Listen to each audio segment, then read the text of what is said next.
AIMIM के सदर असदुद्दीन ओवैसी ने मुल्क में दहशतगर्द पर लगाम कसने के दावे को झूठा बताते हुए वजीर आजम नरेंद्र मोदी को 5 मिनट डिबेट का चैलेंज दिया है। नागपुर में प्रकाश आंबेडकर के बहुजन महासंघ के लिए वोट मांगते हुए AIMIM के सदर असदुद्दीन ओवैसी का निशाना सिर्फ वजीर आजम नरेंद्र मोदी पर रहा।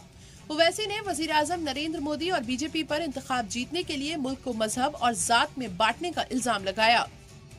अपने आप को चौकीदार कहने वाले अपनी नौकरी बचाने के लिए, अपनी चौकीदारी बचाने के लिए आप पूरे देश में हिंदू और मुसलमानों के दरमियान में नफरत पैदा कर रहे हैं। यकीनन मुझे उम्मीद थी कि मोदी इस तरह की जबान इस्तेमाल करेंगे, क्योंकि नरेंद्र मोदी 5 साल से मुल्क के वजीर आजम है, मगर अभी भी वो गुजरात के चीफ मिनिस्टर में नजर आते।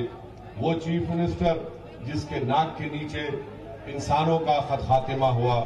हालांकि ओवैसी ने यह भी कहा कि मोदी से मुकाबला करने की ताकत राहुल गांधी में नहीं है।